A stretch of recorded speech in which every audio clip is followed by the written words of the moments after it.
No Dia da Consciência Negra, o Radar Amazônico revela histórias que nem sempre aparecem nos livros, mas vivem na pele, na voz e no caminhar de seu povo. A cultura negra está até mesmo na espiritualidade, que permanece viva apesar do tempo, como a devoção ao Santo Benedito, que chegou até Manaus pelas mãos da matriarca Maria Severa.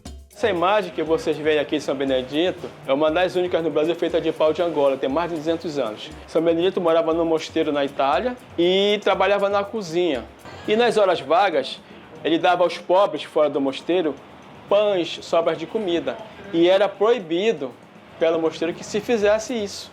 O Benedito via no corredor com o cesto, coberto com um pano. E os seus superiores chegaram e disseram: Benedito, o que é que você está levando aí? Ele disse: estou levando um cesto de flores.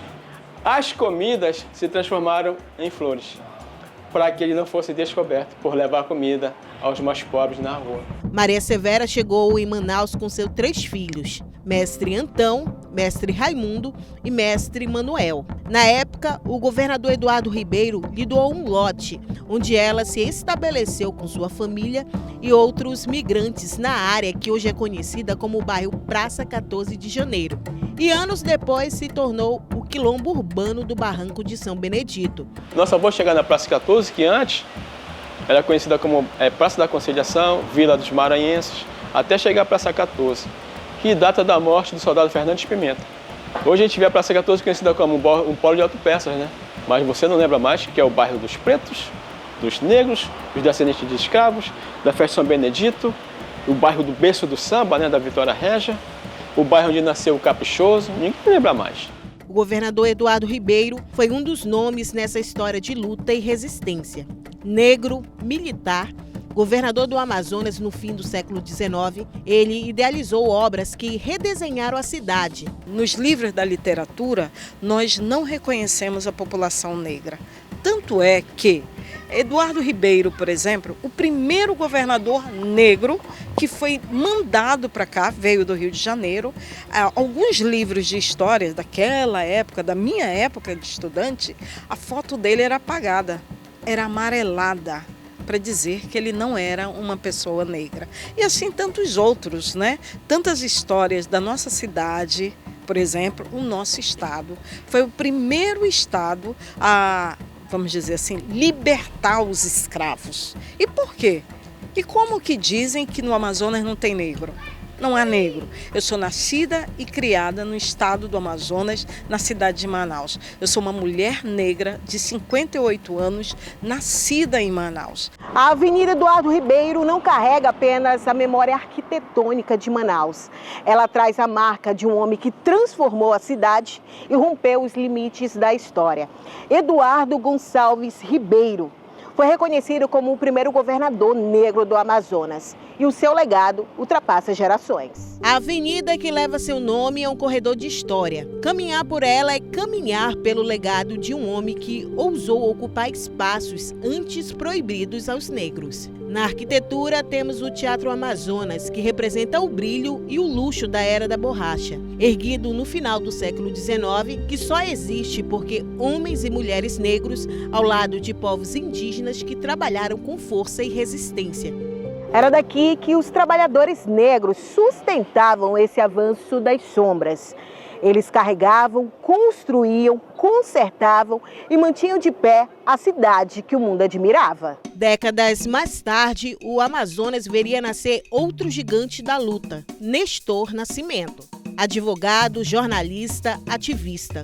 Quando a gente fala de movimento social, movimento que luta contra o preconceito, contra o racismo, contra a discriminação. Então o Nestor ele é o protagonista de toda essa luta.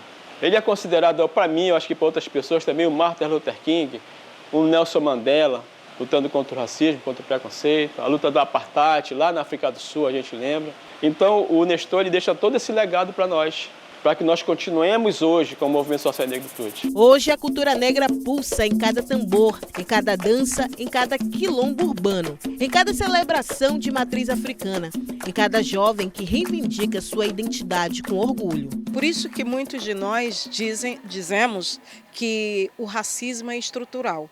E é estrutural por quê? Porque vem desde os processos acompanhados de leis, né?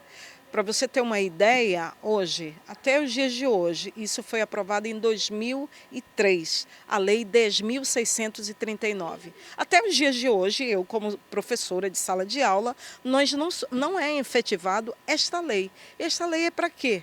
Simplesmente para que o menino e a menina se identifiquem, se olhem, se vejam no conteúdo escolar e dizem, pô, agora que eu sei que eu existo. Né? Porque nos livros de história, nos livros de geografia, enfim, nos livros da literatura, nós não reconhecemos a população negra. No mês da consciência negra, lembrar é um ato de resistência. É transformar a memória em justiça para que as histórias de quem construiu este Estado jamais sejam apagadas novamente. Porque durante muito tempo não foi visto a questão dos negros na Amazônia. Eu acho importante a gente perceber hoje, com o avanço das pesquisas, como a presença negra ela contribuiu e ela contribui para o processo de formação que nós temos no nosso Estado. Mas nós não podemos esquecer que aqui nós temos os pretos como eu sou preta com cultura indígena e sou indígena.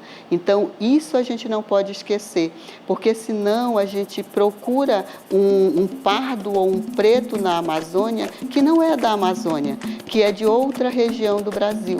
Então, a gente tem que lembrar que aqui tem características específicas, e a característica específica dos pretos da Amazônia é a característica indígena, e não só de traços físicos, mas de traços culturais.